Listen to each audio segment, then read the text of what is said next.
por haberme prestado un montón de fotos que son las mejores del libro y que hacen que reconocer setas en el campo sea una labor de mucha facilidad, ¿no? Yo no soy un buen fotógrafo de setas, tengo algunas fotos buenas de setas, pero casi por casualidad, tú haces 10.000 fotos y alguna te sale bien. El peso y el mérito de la fotografía de este libro recaen sobre todo en Asier Ayala, luego en otros amigos que me han dejado en algunas y en unas cuantas que he metido yo. Pero sí, evidentemente, hacer fotos de setas no es fácil. No es fácil porque las setas viven en los lugares más umbríos y más oscuros del bosque y las condiciones de luz no son las adecuadas para hacer una buena foto. Entonces, se tiene que llevar una buena cámara, se tiene que buscar un buen enfoque en unas condiciones de luz que muchas veces son pésimas, se tienen que llevar unos flashes adecuados, porque algunas veces hay que hacer la foto con flash, porque no te lo permite, no te permite una foto con luz natural, y luego sobre todo hay que procurar colocar la seta de tal manera que te permita luego, mirando la fotografía, distinguir todas las partes que tú necesitas saber para ser capaz de clasificar esa seta. Que aparezca la seta entera, que aparezca el himenio, es decir, ya sean láminas, ya sean poros, lo que sea, que aparezca, que se vea bien la cutícula, que se vea bien el pie y también que se vea algún detalle significativo del hábitat en el que esa seta se encuentra. Es decir, la fotografía tiene que ser como un libro abierto, es decir, como tiene que tener su lectura. Un catálogo visual que sea capaz de un golpe de vista de darte la máxima información que luego tú vas a leer en los caracteres distintos. Aquí, por ejemplo, vemos una hoja de roble, ¿no? Lo que indica que crece en un bosque de querquináceas. De querquináceas, ves los poros del boleto, ves la cutícula del boleto, ves que el pie tiene un reticulado, ves que hay distintos tipos de fases en el crecimiento de la seta, que eso también es muy importante porque te puedes encontrar la misma especie en distintas fases de desarrollo y parecen otras diferentes. O sea, aquí parece que hay dos distintas, porque si yo me encuentro esta sola, pues me parece que es otra especie. Entonces, el hecho de que aparezcan varias fases del desarrollo de la seta dentro de la misma foto también es importante. Vemos que las setas, o sea, las fichas de setas se dividen en setas comestibles y setas venenosas. Sí. Y también observamos de que viene el nombre común, el nombre por el que es conocido, y el nombre científico. Te quería preguntar sobre el nombre común. ¿Varía mucho según las comarcas y regiones? Muchísimo, muchísimo. Varía tanto que por eso debemos utilizar siempre el nombre latino, porque ese es el que no nos lleva nunca a ningún tipo de confusión. Ese es el mismo en todas partes. Porque, por ejemplo, aquí se le llama yema de huevo a la manita cesárea y sin embargo en la zona de Aracena se le llama tana, ¿no? Y si te vas más al norte se le llama de otra manera y entonces puede haber incluso discusiones entre personas que dicen, pues esa es la tana, pues no, pues esa es la yema. Están hablando de lo mismo y sin embargo... el nombre científico. Claro, el nombre científico es el que da la pauta. Otro capítulo también interesantísimo es el que trata las intoxicaciones. En caso de que nos hayamos intoxicado con setas, ¿qué recomienda, qué debemos de hacer? Bueno, en los libros aparecen siempre unas pautas que son imposibles de realizar. Pues te dice, llevar un trocito de la seta al hospital. Evidentemente, muchas veces hay setas que se consumen 5 días antes y a los 5 días después cuando empiezan a entrarte los primeros síntomas. Es decir, que tú te estás poniendo malo y no sabes ni por qué es. Porque ¿quién se acuerda de lo que cenó hace 5 días? Nadie, con lo cual el problema se agrava. Tú llegas al hospital y además tenemos el doble problema de que en muchos hospitales no hay un equipo médico adecuado que entienda sobre el tema. Entonces el propio equipo médico se vuelve loco porque tampoco sabe lo que ocurre. Esa persona llega a lo mejor con el hígado muy dañado, con los riñones muy dañados y no se sabe exactamente por qué. Entonces en esos casos la persona está condenada irremisiblemente y no hay nada que hacer.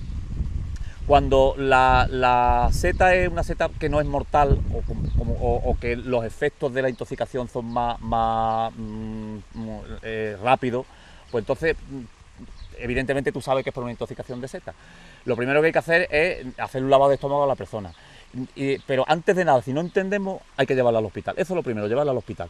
Y si sabemos que es por una ingestión de seta, inmediatamente darle al médico el teléfono del Instituto Nacional de Toxicología. Que se ponga inmediatamente el equipo médico en contacto con ese instituto, donde sí saben perfectamente todas las características de cada intoxicación de cada especie.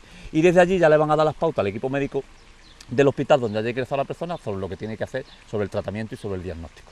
¿Por qué existen tantos prejuicios, casi siempre falsos, sobre los efectos en la ingestión de hongos?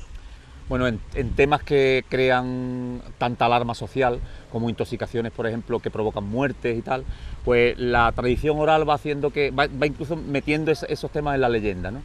y llega a exagerarlos tanto para provocar una actitud de rechazo que impida que esas cosas vuelvan otra vez a ocurrir. Entonces, esa memoria colectiva puede llegar incluso a hacer desaparecer de la cultura culinaria un determinado ingrediente, ¿no? De este modo nos encontramos como en culturas micófobas, como por ejemplo la cultura árabe, las setas han desaparecido prácticamente como ingrediente que se utiliza en la cocina. Y es provocado precisamente por eso, por el miedo ancestral que ha pasado a través de la tradición oral de padre a hijo a un determinado producto que ha provocado un daño en determinado momento de la historia. ¿En cuántos apartados se han dividido las recetas de cocinas de setas? Como antes hemos mencionado, las setas no son un producto del que uno se tenga que pegar un atracón, porque son muy indigestos y entonces nos pueden hacer bastante daño. Teniendo en cuenta que tienen esas cualidades de textura, de sabor, que se presta tanto a la pequeña cocina, a la cocina minimalista, le hemos dado un especial énfasis al tema de lo que sería la cocina en pequeñas raciones, lo que es la tapa, lo que toda la vida de Dios hemos llamado aquí tapa y que ahora están inventando en el resto del mundo como si fuera un invento nuevo y sin embargo un invento más viejo que anda para adelante y es nuestro, ¿no? Entonces tiene un apartado en principio que se llama tapas, tostas y pinchos, en los cuales degustamos la seta en pequeñas raciones y procurando darle un toque de creatividad, de colorido, de mezclar distintos sabores, distintas texturas, distintos aromas. Luego un segundo apartado que es el apartado de las ensaladas, porque también son muy buenos ingredientes para las ensaladas, tanto en crudo como en ensaladas tibias. Es decir, porque podemos poner un plato de hojas verdes, luego hacer un refritito de una seta interesante, como por ejemplo unos níscalos, y ponérselo por encima a la ensalada y crear de esa manera dos texturas y dos temperaturas dentro de lo que sería el mismo plato. Luego un segundo apartado que sería lo que tanto nos gusta a nosotros. Yo diría que a la misma altura que el tapeo, que es el racioneo. El racioneo es la tapita, pero que la ponemos en común y un grupo de amigos, mientras charlan y se toman su cervecita, van picando del plato central. Para eso también son muy buenas las setas, porque se prestan a todo lo que son revueltos, refritos, salteados, aperitivos diversos y tal. Luego un siguiente apartado que serían los primeros platos, ahí entrarían pues todo lo que son sopas de pan, cremas, las setas mezcladas con pasta, las setas en arroz, las setas con patatas, estofados y tal. Y luego un último plato, un último apartado en el que entrarían los segundos platos, que ahí serían las setas mezcladas con carne, que dan un juego bastante interesante desde el punto de vista de la salsa. Por ejemplo, una salsa de boletos con un buen solomillo de ternera son un plato exquisito, y además la mezclamos con castaña o la podemos mezclar con Pedro Jiménez, también con algunos pescados maridan bastante bien la seta, como por ejemplo con el bacalao o con el atún. Y luego, como hemos mencionado antes, hemos eliminado el apartado de los postres porque nos parecía un poco como forzar la máquina, intentar colocar a la seta en el mundo de la repostería, ¿no? Luego, cada una de las fichas va estructurada en distintas partes, lleva un apartado de ingredientes con un color diferente, un apartado de elaboración donde se explica descriptivamente de la manera más clara y amplia posible cómo se elabora el plato, y luego va ilustrado con una serie de fotos en la que aparecen los ingredientes básicos de la receta y el plato terminado, lo que sería la receta acabada, ¿no? O sea que no falta detalle ninguno. Veo aquí los ingredientes que se dan hasta las cantidades, los gramos exactos, la cantidad que se tenga que poner de cada producto o ingrediente, y las fotografías, una vez más, fotos geniales. Estas son tuyas, ¿no, Domingo? Bueno, la mayor parte, sí. En la parte de cocina, la mayor parte de las fotos, yo diría que en un 99% son mías. Hay que tener en cuenta que el título del libro es Seta y cocina para principiantes. Luego, la claridad y la facilidad en la elaboración del plato tienen que ser evidentemente lo más importante del libro. Así que cualquiera de estos platos lo puede hacer quien sea por muy pocos conocimientos de cocina que tenga.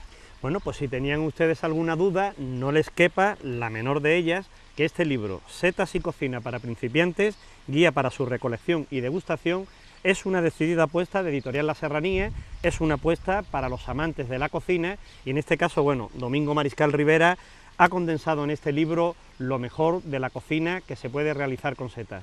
Domingo, estamos encantados de que hayas estado con nosotros, ha sido un verdadero placer charlar contigo y nos ha entrado un gusanillo que creo que nos vamos a tener que ir corriendo para casa y comernos un buen solomillo, como decías, con una buena salsa de bolet. Una buena salsa de pues venga, bolet. hay que hacerlo. Bien. Muchas gracias. Pues muchas gracias a ti, Domingo. Pues bien, queridos televidentes de Canal Charri Televisión, finalizamos la serranía entre libros en esta jornada, pero prometemos volver en una próxima. Con este buen sabor de boca nos despedimos y no me falten.